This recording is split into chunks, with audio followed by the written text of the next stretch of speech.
Բարև ձեզ, Օրագիր Նյուզի եթերում օրակարգն է, իմ հյուրն այսօր Հայաստան Դաշինքի падգամավորության թեկնածու Սուզաննա Մարկարյանն է։ Բարև ձեզ, Տիկին Մարկարյան։ Շնորհակալ եմ, որ այստեղ եք։ Ես եմ շնորհակալ հրավերի համար։ Տիկին Մարկարյան, հունիսի 7-ին կայանալիք ընտրություններին դուք մասնակցում եք Հայաստան Դաշինքի ցուցակում, դուք ցուցակում 78-րդն եք։ Թեպետ 27 տարի շարունակ արդեն դաշնակցության անդամ եք, բայց առաջին անգամ եք որոշել ազգային ժողովի ընտրություններին մասնակցել, կխնդրեմ նշեք ինչը ձեզ ստիպեց նման որոշում կայացնել եւ առհասարակ ինչ ակնկալիքներ ունեք ընտրապայքարից։ Շնորհակալություն հարցի համար։ Ճիշտ է, 27 տարի դաշնակցության շարքերում եմ, բայց դրանից առաջ էլ հարել եմ այսինքն գաղափարը կիսել եմ դաշնակցության, բայց առաջին անգամ չի, որ падգամավորության թեկնածու եմ, 17 թվին նույնպես եղել եմ դաշնակցության ցուցակում, համամասնական ցուցակում, բայց դե չեմ հայտնվել ազգային ժողովում, ուսուցչուհի եմ ես մասնագիտությամբ, աշխատում եմ Լիչքի միջնակարգ դպրոցում արդեն 28 տարի, գրեթե 99 թվականից աշխատում եմ այնտեղ, եւ ինչ ակնկալիք ունեմ ու ինչու եմ ընտրել Հայաստան Դաշինքը, որովհետեւ սա այն ուժն էր, որի գաղափարների ես կիսում եմ, որին վստահում եմ եւ մտածում եմ, որ հենց այս ուժը կարող է երկիրը այս վիճակից դուրս բերել։ Քանի որ գտնվում ենք եւ հոգեբանորեն եւ ֆիզիկապես ճնշված վիճակում եւ դիվանագիտորեն խեղճացած վիճակում, դրա համար ինձ թվում է, մտածում եմ ես, որ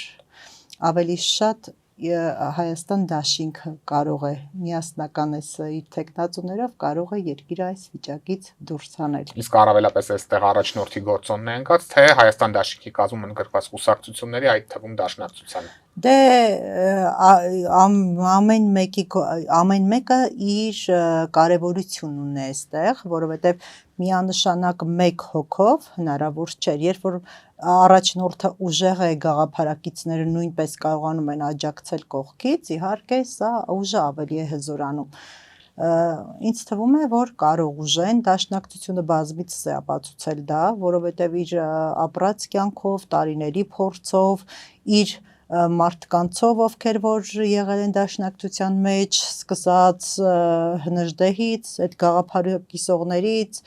135 տարվա կուսակցության հետ գործ ունենք եւ այստեղ ոչ թե անհատի վրա է հիմնված կուսակցությունը, այլ ինքը գաղափարի վրա է հիմնված, դրա համար իր երկարակեցությունը հենց սա է, ազգային գաղափարախոսություն է երկարակեցությունը,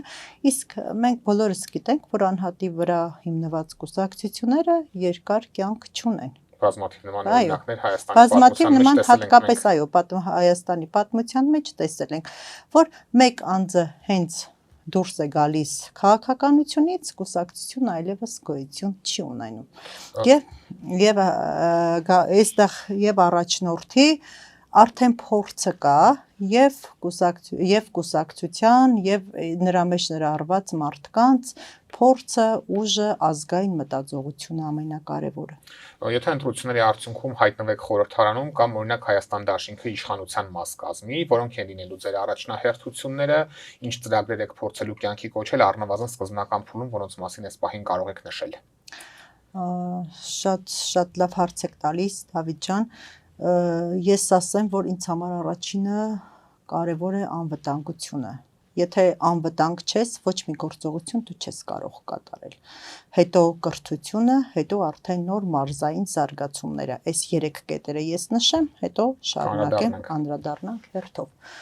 Անվտանգությունը առաջնային է, որովհետև եթե մարդը անվտանգ չէ իր երկրում, չի կարող ոչ մի գործունեություն։ Եթե դու մտածում ես, որ այս գործողությունը դու կծավալես, բայց սա կյանք չի ունենա, որովհետև չգիտես, վաղը կհանձնեն ես քո տարածքը, թե չեն հանձնի, ոչ մի բան դու չես։ Բնականաբար արդեն սա ներքին վախը քեզ ստիպում է, որ այլևս ոչինչ չանես, միջև կայունանա երկրի վիճակը, միջև տեսնես անվտանգ են արդյոք սահմանները։ Բայց ասում են խաղաղություն է հաստատվել, մարդկանց էլ կոչ են անում գնալ եւ տեղ կանգնել այդ խաղաղությանը։ Մենք տեսել ենք այդ խաղաղությունը արդեն բազմիցս,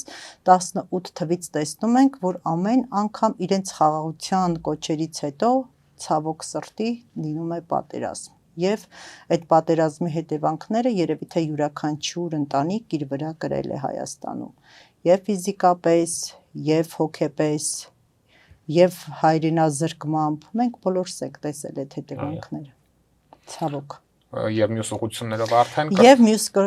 ինձ համար ամենակարևորը կրթությունն է, որովհետեւ եթե մի ոլորտը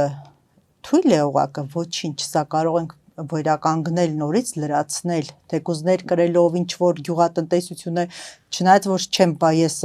անկարևոր ոլորտ չկա, բայց կրթությունը ինձ համար ամենակարևորն է, որովհետև այսօր ես ինքս աշխատելով կրթական ոլորտում տեսնում եմ, թե ինչ է կատարվում մեզ մոտ։ Ես տեսնում եմ, թե դպրոցում ինչ ծրագրեր են, ուսուցիչը ինչքան ճնշված է, ինչքան հոգնած է, այսինքն ամեն անգամ ծանրաբեռնում են ուսուցչին ինչ որ ծրագրերով, ինչ որ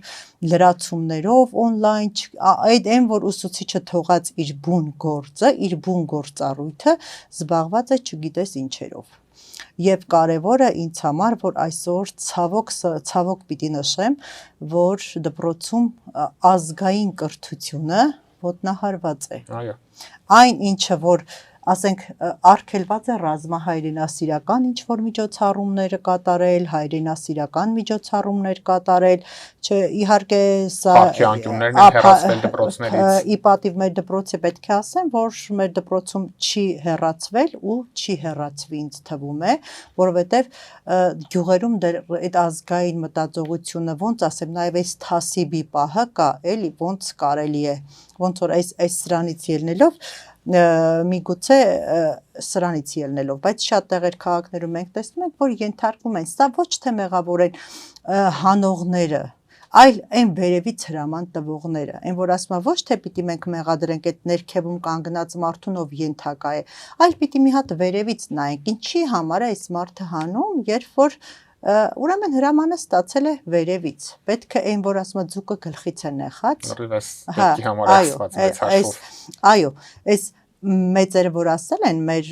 ժողովուրդը որ մի բան ասել է, ճիշտ է շատ կարճ, բայց շատ խոր իմաստ է եղել, ձուկը գլխից է նեխած։ Սա մի հասարակ պարզ նախադասություն, բայց ինչքան խոր իմաստ միտք է, դա վերևից պիտի մաքրվի գա, եւ ազգային դաստիարակությունը, առանց ազգային դաստիարակության մենք ուր ենք գնում։ Գնում ենք դեպի անդեմ, այսինքն մենք մեր դեմքը կորցնում ենք, գնում ենք միանում ենք բոլորին, նմանվում ենք բոլորին, սա շատ սխալ է։ Ես ինքս դասավանդում եմ 10-րդ դասարանում, 10-րդ դասարանին, նա իմ դասարանը փոխվեց 11-րդ, հայոց պատմության գիրք մենք չունենք։ Արդեն 2 տարի։ Այո, սարքեցին Հայաստանի պատմություն, բայց դա էլ չունենք։ Ի փառք ու պատիվ մեր դպրոցի ուսուցիչներից շատը պատմության պիտի ասեն, որ մարդիկ ամեն ջանք են գործադրում, որ պատմությունը տան երեխաներին ամեն ձևով գրեն գրատախտակին, տան արտագրել, բացատրեն, դնեն լսեն, չգիտեմ, իսկական պատմությունը, ոչ թե հորինած պատմությունը 18 թվից հետո, այլ հենց բուն հայկական պատմությունը։ Եվ միտում եք տեսնում, չէ՞, ես ճիշտ եմ հասկանում, որ հենց պատմության դասագիրքը 2 տարի զարմանալիորեն չեն հասցնում։ Այո, իհարկե միտում եմ տեսնում, 2 տարի է պատմության դասագիրք չկա դպրոցում, իսկ մնացած դասագրքերի մասին խոսելը ուղղակի ողբերգություն է։ 10-րդ դասարանի հայոց լեզուն, ես չգիտեմ այս գիրքը ինչի համար է եկել դպրոց։ Ինքը ավելի շատ բուհական ձեռնարկ է եւ չկա ոչ մի գործնական աշխատանք կատարելու դրա մեջ։ Ես ինքս վերցնում եմ հին հրատարակության գրքերը գործնական աշխատանքով եւ դասարանում եւ տղաները եւ աղջիկները հաճույքով կատարում են այդ վարժությունները։ Այսինքն գրքերի եղած գրքերն էլ միտում ունեն։ Եղած գրքերի մեջ էլ այնպես չէ, որ կան դասեր, որոնք որ պետք է թե ինչի համար են տարտարոս դրել, թե ինչի համար են հունական դիցաբանություն լցրել, արհեստական բանականության հորինած կարմիր գլխարկ դրել, ես չեմ հասկանում, դասերն էլ պիտի նպատակ ունենան։ Եվ ամեն ինչի հաշիվ ազգայինի բնականաբար։ Իհարկե, դրա փոխարեն կարող են ազգային ինչ որ մի բան դնել, որը որ երեխային կսովորեցնի ազգային մի դրվագ դնել, ազգային մի ոգեկոչող ինչ որ սիրուն պահ դնել պատմությունից, որը որ կարող է երեխաներին ավելի ուսուցանող ինչ որ բան տալ, ոչ թե։ Տիկին Մարկարյան, դուք բնակվում եք Գեղարքունիքի մարզում։ Ես 2021 թվականի ընտրությունների արդյունքներն էի նայում եւ տեսա, որ ՔՊ-ն ձեր մարզում ամենաբարձր թվով ձայներն է ստացել, ավելի քան 65%, իսկ Հայաստան դաշինքը ընդամենը 14.44% էր ստացել, ինչը անձամբ ինձ համար զարմանալի էր, քանի որ այս իշխանության օրոք Քարվաճառի հանձնումից հետո մարզի մի շարք բնակավայրեր սահմանամերձ դարձան եւ անվտանգային խնդիրները սրվեցին։ Այժմ որքանով են փոխվել մարդկանց տրամադրությունները 2021-ի համեմատ, արդյոք մարդիկ իրենց ընտրություններից բավարար հետևություններ արել են այժմ։ Շատ ճիշտ եք։ Հիմա էլ ես էլ եմ հետ նայում, հիշում եմ, որ ճիշտ եք 65% էր տարել, բայց այն ժամանակ մի քիչ ուրիշ էր, մարդիկ դեռ ակնկալիքներ ունեին, որ դեռ Արցախի հարցը կլուծվի, չգիտեմ, այսպես։ Անջատում հանուն փրկության էին խոստանում Շուշիի եւ Հադրութի վերադարձ։ Այսինքն այսպես դեռ մարդիկ ինձ թվում է հույս ունեն, բայց դե ժողովրդին չմեղադրենք, որովհետև այս այն մասան է, որ միշտ գնում է, այսինքն ոնց բացատրեմ ես, որ ժողովրդին անվանել ճիշտ է, շատ վատ է, որ իրենց մաշկի վրա զգալով նորից են գնում նույն քայլին, բայց հուսանք այս անգամ արդեն փոփոխություններ իհարկե նկատում եմ շատ առաջ որ իրենք քային անցնեին օրինակ Մարտուն ու գյուղերի տակով այն որ փողոց ճանապարհով գնային այն մեծ կնանիկը գային ճանապարհը կփակեին մի 10 պատերազմից հետո գառեին մատաղանում ես դրվագներն եմ հիշում բայց հիմա կոնկրետ որ գալիս են գյուղեր բացի իրենց ավտոբուսից ու իրենց հետ եկած մարդկացից մեկ էլ այդ վարչական աշխատողներից իրանց ընտանիքներից ոչ մեկ չկա դահլիճներում նստած եթե ես ինքս նաև ավականու անդամ եմ եւ շատ եմ շփվում հասարակության շատ հավերի հետ եւ սոցիալապես եւ ֆիզիկապես եւ հոգեպես այսինքն ես շփվում եմ մարդկանց հետ ու գիտեմ որ փոփոխություն իհարկե ակնհայտ է գաղտնիք չէ նաև որ կառավարող կուսակցությունը առանցքային ընդդիմադիր ուժերին այդ թվում Հայաստան դաշինքին անվանում է պատերազմի եռագլուխ կուսակցություն չնայած այն բանին որ ամենամեծ թվով պատերազմները եւ տարածքային կորուստները հենց իրենց կառավարման օրոք են տեղի ունեցել այնուամենայնիվ այս թեզը Գեղարքունիքի մարզի նույն Մարտունու բնակչության շրջանում ինչպիսի ազդեցություն եւ տարածում է ունենում մարդիկ հավատում են դրան իրենց աչքի առաջ ունենալով օրինակ 21-22 թվականների ադրբեջանական ներխուժումների օրինակը եւ մեր տարածքների օկուպացումը որը առ այսօր շարունակվում է Գիտեք շատ բան կարող են ասել ու բազմիցս ականատես են եղել իրենց ասացներին եւ իրենց գործողությունը հակառակ կատարելուն Մենք բազմիցս ենք լսել իրենց թե ինչ թեզեր են շրջանառում եւ ինչ են ասում իրենցից լավ եռագլուխ հրեշ իրենից Ալիևից եւ Էրդողանից ինձ չի թվում որ կա որևէ հələ իր բնորոշմամբ Փաշինյանի բնորոշմամբ քաղաքակիրթ Ալիևը, երբ որ այսպես կառուցողական Ալիևը, հələ ինպես պահում է իրեն, բայց այս երեքի մեջ ամենաայն թունավոր գլխով հրեշի, չէ, կամ որ կտրում ես նորից աճում են, այդ ամենաթունավորը հենց ինքն է, որովհետև իրենք թշնամի են, իրենք կարող են շատ բան ասել եւ իրենց գործողությունները արդարացված լինի, որովհետև իրենք հիմքեր ունեն, բայց երբ որ քո ազգի ներկայացուցիչ է ներկայանում Փաշինյանը եւ ինքն է կատարում նրանց ասածները, այսը արդեն իմ ուղեղի մեջ չի կարողանում տեղավորվել։ Եվ բազմիցս ականատես են եղել, երբ որ այս իրենց շրջանառած թեզերին, այսինքն ավելի շատ իրենց շրջանառած թեզերը իրենց են վերաբերում, քան ում մասին որ իրենք շրջանառում են կամ ում որ ուզում են վիրավորել կամ չգիտեմ, այսպես կպնել, էլի իրենց լեզվով ասած։ Ես չեմ կարող իրենց բառապաշարից վաճառել, որովհետեւ շարքային մարդկանցից մենք այս թեզերը այնուամենայնիվ լսում ենք եւ մարդիկ հավատում են ինչ-որ չափով։ Ես չեմ կարող իրենց այդ բառապաշարը օգտագործել, բոլորն էլ լսում են, թե ընտրության ժամանակ ինչ բառապաշարով է խոսում Փաշինյանը, թե ինչպես են ներկայանում, թե ինչպես են խոսում իր ենթակաները, օրինակ հենց երեք լսեցի Ալեն Սիմոնյանը ասում էր մենք չենք բացառում 300,000 ադրբեջանցիների բնակությունը Հայաստանում, այսինքն ինչ ասում են կամ ինչ մարդիկ չեն բացառում, բայց չեն էլ ժխտում։ Այո Օվերտոնի պատուհան են բացում փաստացի այս հարցում եւ տեսեք մենք տեսանք ինչը որ Փաշինյանը ասում է ուզում է հակառակը լինի ինքը միշտ հակառակն է անում այն փոքր երեխաներ կան որ ասում ես ուզում ես որ դուռը փակեն ասում ես դուռը բացի ինքը իրենք գնում են դուռը փակում են սա հենց Փաշինյանի մոտ սա շատ լավ է ստացվում Արցախը որ գոռում էր իրեն Մոնթեի տեղ դրած ձեռքն էլ կապել էր սրտիկով իհարկե սկի Մոնթեի ոտքի եղունգն էլ ինքը չի կարող դառնալ իր երազներում իր պատկերացրած երազներում, որովհետև բոլորս գիտենք ով է եւ իրեն Մոնթեի տեղ դրած գոռում էր, որ Արցախը Հայաստան է եւ վերջ, չգիտեմ, բանից պարզվեց, որ հիմա էլ ասում է Արցախ բառն էլ չի արտաբերում, չի արտաբերում։ Արտաբերության ներողություն են խնդրում, Արցախը ներողություն են խնդրում Հայաստանի վզին գծված։ Արցախը չեն կարող բեռ համարել, որովհետև որ ոչ մի բան Արցախը միակ տեղն է, որ երբեք չի եղել թշնամու կազմում եւ միշտ բնակեցված է եղել բնիկներով։ Եթե տեսեք մենք մարտունեցի ենք, մարտունեցիները եկել են Ալաշկերտից, վարդենիստիները եկել են Դիադինից, գավառցիները եկել են Բայազետից, այսինքն ամեն տեղից եկած մարդիկ կան, եկվոր ենք մենք ինչ որտեղ Արևմտյան Հայաստանից, բայց Սյունիքն ու Արցախը ինչու են հենց իրենք կենտրոնացել Սյունիքի ու Արցախի վրա, որովհետև այստեղ բնիկ են մարդիկ, հենց մարդիկ իրենց բուն երկրում էին ապրում եւ հիմա որ ասում եմ մենք այսքան դպրոցներ ենք շինել, չգիտեմ, ներքին գետաշենում դպրոց կա 1000 քանի 100 աշակերտով, բազմիցս է բարձրացվել այս խնդիրը, որ երեխաները փաստացի արդեն որ երրորդ տարին է տներում են դասանում Դա մի կողմ տասնյակ հարյուրավոր դպրոցներ սահմանամերձ բնակավայրում Ես դա եմ ասում, այո, այդ մի քանի հատ սարքել են, ցույց են տալիս 30 հոգու համար դպրոց է սարքել, շատ լավ է սարել, ցույց է տալիս։ Բա մի հատ էլ նշի այդ թիվը, որ ասում ես, ինչքան ասել ես, որ 300 դպրոց էր ասել, բայց հələ մի 100 քանիսն է սարքվել, բայց դա ասա քանի մանկապարտեզ, քանի դպրոց, քանի եկեղեցի, քանի մշակութային կենտրոն դու թողեցիր։ Եվ պատրաստվում ես քանի դպրոց փակել մի քանի օր առաջ կրթության նախարարը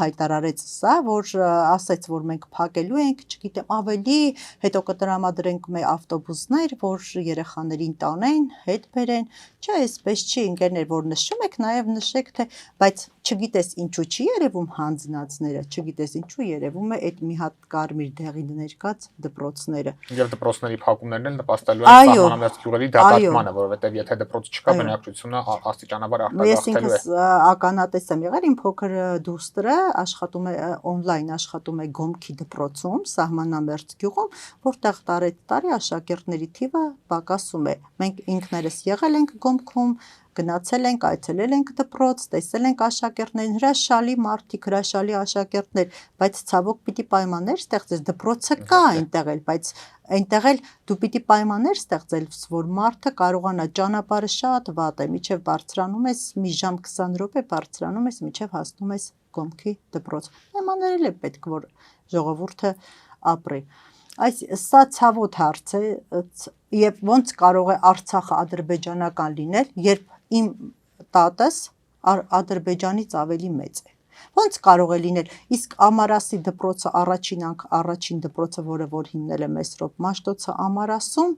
առ այսօր տառերը այն վերևում կան ցավոք ես չգիտեմ իմ սիրտը լցվում է երբ որ ես խոսում եմ Ամարասի մասին Գանձասարի մասին Դադիվանքի մասին Շուշիի եկեղեցու մասին ոնց կարող ես ասել ու մեր աշկիտեմ ու քաղաքակիրթ աշխարհի աշկիտեմ այսօր քանդվում են եկեղեցիները մշակութային կենտրոնները մեր ղեկավարությունը դատապարտելու փոխարեն արդարացնում է սա ասում է որ օրինակ Արցվաշեն գնայինք մսկիթ տեսնեինք մենք էլ գուցե նույնպես արձագանքեինք Մեր կառավարությունը, որովհետև իր բուն գործառույթը թողած, զբաղված է շատ ուրիշ հարցերով։ Կամ Գեղարքունիքի մարզի բնակիչներին ես կոչ եմ անում, եթե դուք մի օր այցելեք Գեղարքունիք, կտեսնեք, որ կենցաղային պայմաններով, ապրելակերպով, մտածելակերպով Գեղարքունիքի մարզը գրեթե տարբերվում է շատ մարզերից, որովհետև այստեղ մեծամասամբ 80%-ը գնում է արտագնա աշխատանքի եւ Ռուսաստանի Դաշնություն։ Այսօր դու հարաբերությունները խզում ես Ռուսաստանի Դաշնության հետ, հարգելիս, բայց ոնց է լինում, դու չես մտածում, դե իրենց համար ինչ կա։ Իրենք Եվրոպայում էլ, Ադրբեջանում էլ, Թուրքիայում էլ իրենց տեղը արդեն ամրագրել են։ իրենք արդեն կարող են քաղաքական ապաստան ստանալ, շատ լավ ապրել այնտեղ, ամեն պայմաններ ունենալ, բայց չեն մտածում, որ այս մարդիկ, որ գնում են արտագնա աշխատանքի, որ մենք այսպես բարձրագոչ հայտարարություններ ենք անում, չգիտեմ, Պուտինի մասին, Պուտինին են բերում է արդեն բանտարկում, ինչեր են անում, չեն մտածում, բայց մարդիկ ոնց են այնտեղ հիմնականում Փառք Աստծո գյուղում որ լավ ապրում են ամեն ինչ տեղը տեղին սիրուն միջոցառումներ են կազմակերպում, այս բոլորը այդ Ռուսաստանի Դաշնության գումարով է, որը որ արտագնա աշխատանքի գումարով է, որ մարդիկ բերում են եւ ամենտեղ են նրանք Ռուսաստանում, ամենտեղ։ Այսօր մենակ ինքը կալուգացի Սամո ասելով ման է գալիս, էս էլ սխալ է, բա դու ով ես։ Դու էլ իջևանցի խոսխանձող Նիկոլն ես։ Ասենք այնպես չի որ բոլորն էլ միտեղից են մարդը եւ Տաշիրից է եւ Կալուգայում Փառք Աստծո եւ այդ գումարները ինքը ներկրում է Հայաստան չի գնում վարկը վերցնում մարդը ներկրում է ամեն դեպքում այստեղ ինչպես իրենք են ասում ասել Հայաստանը թալանելով կամ իրանք այո այս չգիտես եռագլուխ հրեշ ասելով այս ինչու հենց այս 3-ին նկատի ունես էլի հիմնական մրցակիցներին այո ինչու Ռոբերտ Քոչարյանը բազմիցս ապացուցել է Չեմ ամեն քաղաքական գործիչ եթե աշխատում եք ունենա նաև թերություն չաշխատող մարդը մենակ թերություն չունի որովհետև ոչ մի բան չի անում բնականաբար ոչ առավելություն ունի ոչ էլ թերություն ունի բայց թերություններն էլ պիտի դնես նժարի վրա չէ չենք ասում չկա այդպես մարդ որ ինքը բացառապես ամեն ինչով լավ լինի կամ վատ լինի, բայց պիտի դու հաշվի առնես նժարի վրա դնես կշարքի, թե որքանով այս մարդու կատարած գործերը լավ եւ որքանով այս մարդու կատարած գործողությունները նպաստել հայրենիքի զարգացմանը,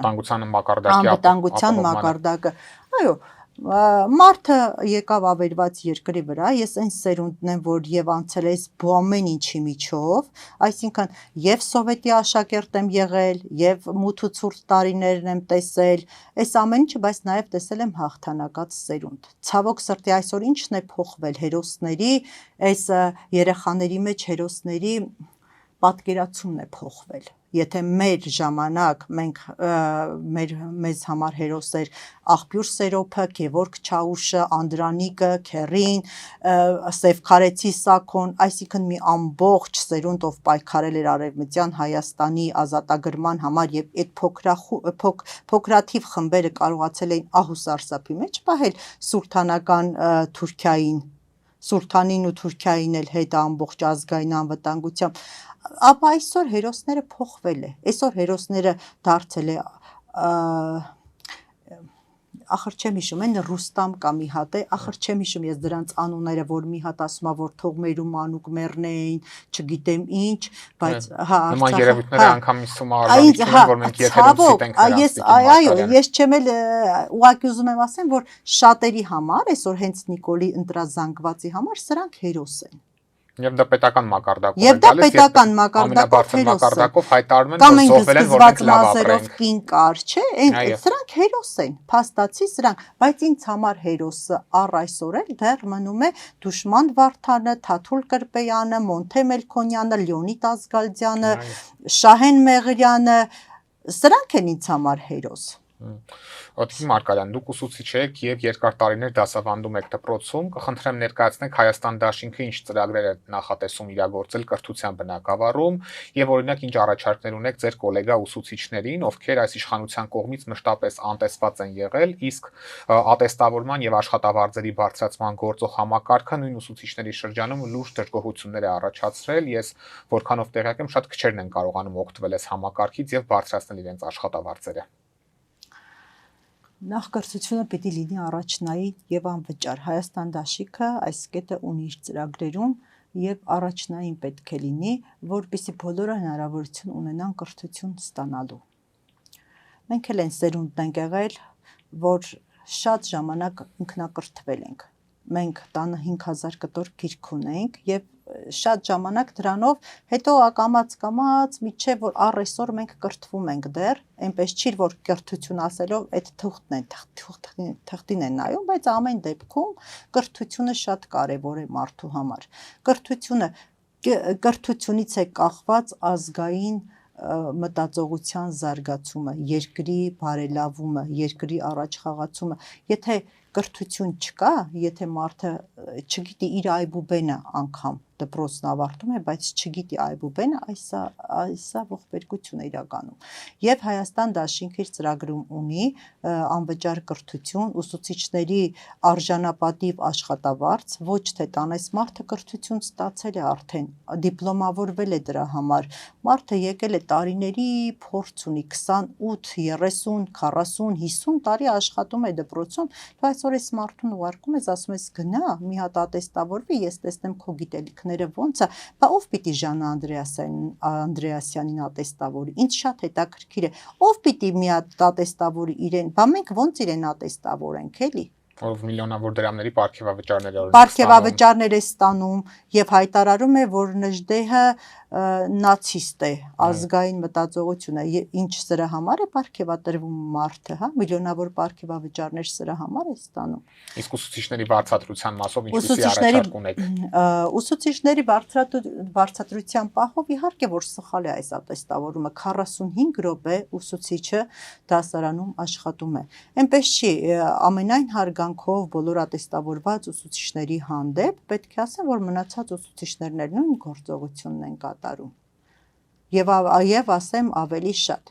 շատ մարդիկ ուղղակի չեն ուզում ստրեսի ենթարկել իրենց գնալ, ինչ է նշանակում ատեստավորել, եթե դու բարձրացնում եք, բարձրացրեք բոլոր ուսուցիչների աշխատավարձը, ոչ թե արթնանում եք քնից եւ ուսուցիչի թիրախավորում եք, վայ ծաղիկ տվեցին, չգիտեմ ինչ արեցին, այդ որ դուք այդքան պարգևավճար եք ստանում, դա ձեր աչքին չի երևում, բայց երբ ուսուցիչին մի հատ ծաղիկ են տալիս, դա արդեն սկսում եք ցավոք այսօր ուսուցիչի դերն են իջեցրել, ուսուցիչը միշտ էլ եղել է հասարակության մեջ հարգված, սիրված եւ հասարակության բոլոր շերտերի համար կարեւոր անձնավորություն, բայց այսօր ուսուցչի դերը իրենք են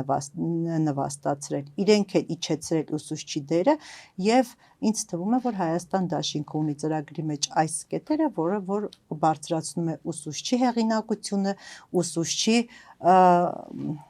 աշխատավարձը ոչ թե ատեստավորվելով, այլ արժանապատվորեն արժանավայել աշխատավարձ ստանալով։ Նաև մենք տեսնում ենք ուսուցիչը այսօր ախր ուսուցիչը իր բուն գործառույթը չի կատարում։ Ես շատ եմ սիրում իմ դպրոցը, իմ աշակերտներին, յուրաքանչյուր աշակերտ ինձ համար շատ թանկ է։ Դա իմ աշակերտներն էլ կասեն, որ ինձ համար տարբերություն չկա, ոչ սոցիալական, ոչ արտաքին, ոչ ինձ համար բոլոր աշակերտներն էլ սիրելի են եւ բոլորին ես ինձ հարազատ երեխայի նման եմ ընդունում։ Բայց այսօր մենք թողած մեր հինբուն գործը, որ պիտի դու գնաս, դաստիարակես որպես մարդ, անես հասարակություն, առավոտից իրիկուն զբաղված ենք իրենց նորարարությունների հետևելով, սովորելով, հա, դրանք սովորելով, միչև որ մենք ընտելանում ենք մի ծրագրին, մի նյութին, արդեն մի հաջորդ տարին փոխում են, այսպես չի կարելի, այսպես դու, այսինքն սա էլ է միտումնավոր, որովհետև նախ այս մի բան, որ եթե դու հանում ես եթե պիտի փորձարկես, առաջինը չես կարող մի անգամից բոլոր դպրոցների վրա փորձարկես ախր դա։ Դու պիտի մի հատ փորձարկես, դե երկու դպրոց վերցնես, տեսնես արդյունք տալիս է այս քո փորձը, հետո նոր դու բերես բոլոր դպրոցների վրա փորձարկես, որովհետև դրանից տուժում ես սերունդ։ Նախ դու մի երկու փոքր դպրոցի վրա օգտագործես քո մշակած նորարարությունները, տես արդյոք այս փոփոխությունները օգնում է, հետո նոր բերի դպրոց։ Այո։ Եվ միաժամանակ հայտնի է, որ մեր հասարակության զգալի մասը առհասարակ հետաքրքրված չէ ընտրություններով եւ մարդիկ մտադիր չեն մասնակցել, մինչդեռ եթե մենք ակնկալում ենք ընտրությունների միջոցով իշխանափոխության հասնել, ապա մասնակցության մակարդակը պետք է հնարավորինս բարձր լինի։ Դիմելով մեր քաղաքացիների այս խմբին, որոնց մեջ գուցե նաեւ ձեր գործընկերները, նախկին աշակերտները եւ հարազատները լինեն, ինչ կասեք նրանց, որքանով է կարեւոր յուրաքանչյուր քաղաքացու մասնակցությունը ընտրություններին եւ ընդդիմադիր ուժերին ձայն տալը։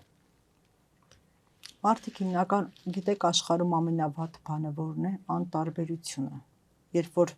մարդիկ արդեն անտարբեր են, ամեն յուրաքանչյուրը մտածում է, որ իր ձայնը ոչինչ չի կարող փոխել, եւ մտածում է, այդ հա, դա այսքան ձայնի մեջ իմ ձայնը պիտի օգնի կամ խանգարի, բայց յուրաքանչյուր ձայն կարևոր է, որովհետև պետությունը յուրաքանչյուրիս ձայնն է։ Յուրաքանչյուրս պիտի արտահայտենք մեր կարծիքը, որ պետությունը դառնա պետություն։ Մենք ունենք մեր կարծիքը հայտնելու իրավունք, բոլորս ունենք դա,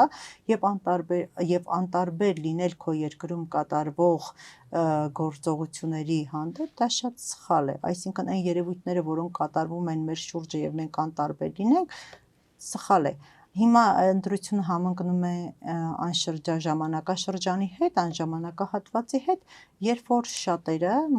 կոնկրետ մեր Մարտունու տարածաշրջանում գտնվում են արտագնա աշխատանքի Ռուսաստանի Դաշնությունում, այլ երկրներում գտնվում են եւ տղամարդիկ գրեթե բացակայում են երկրից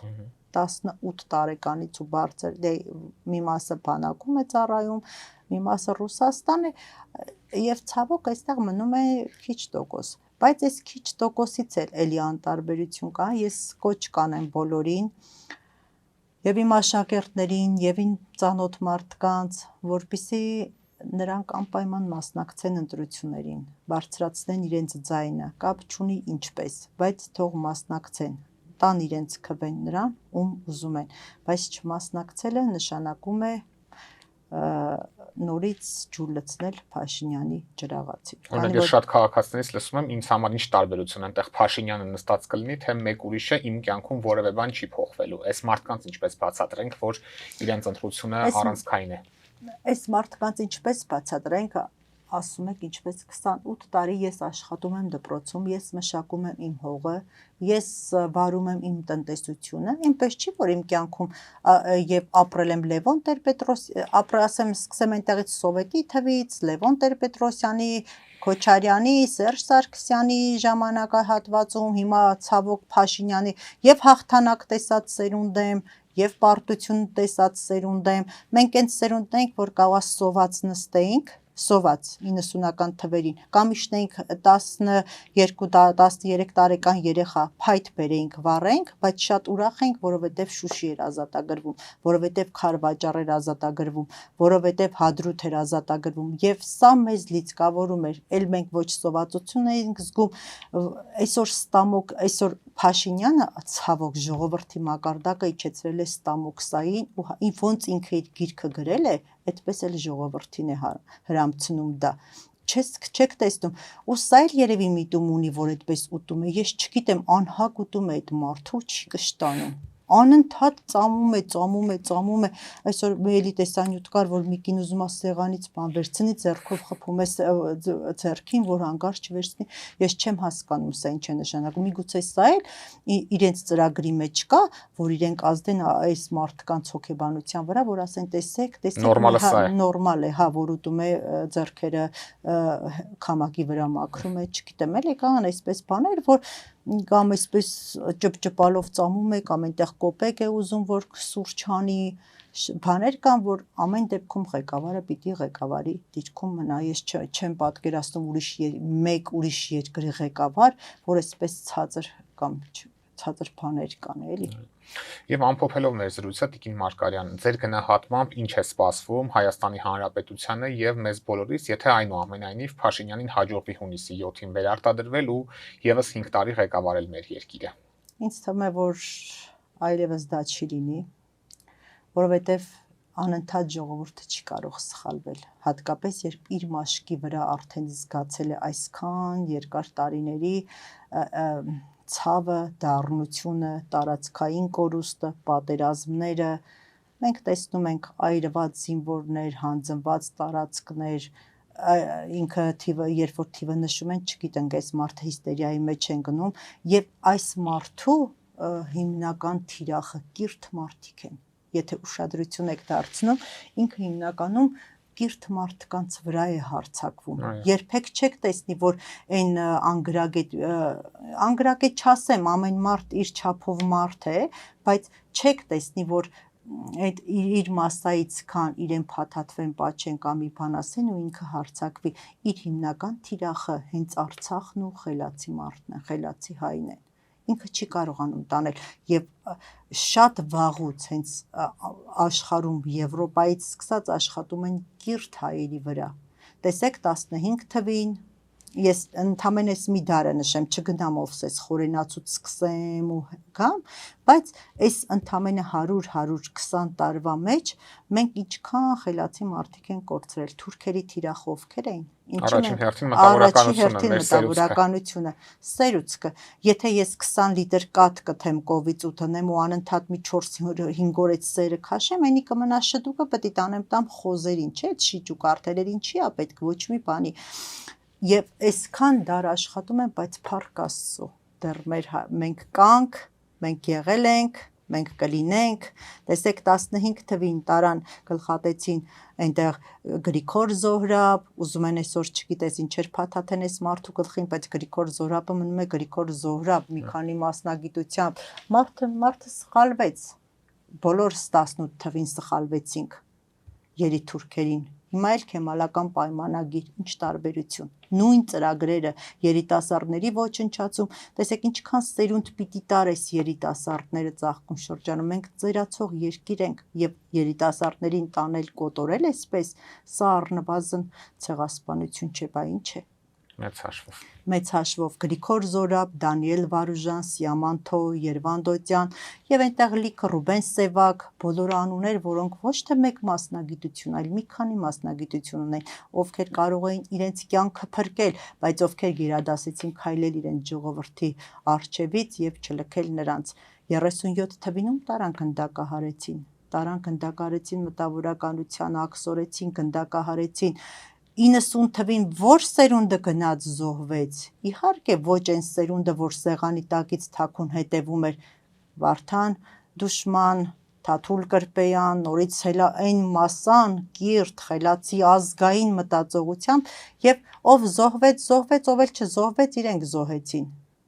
հասկանում եք, և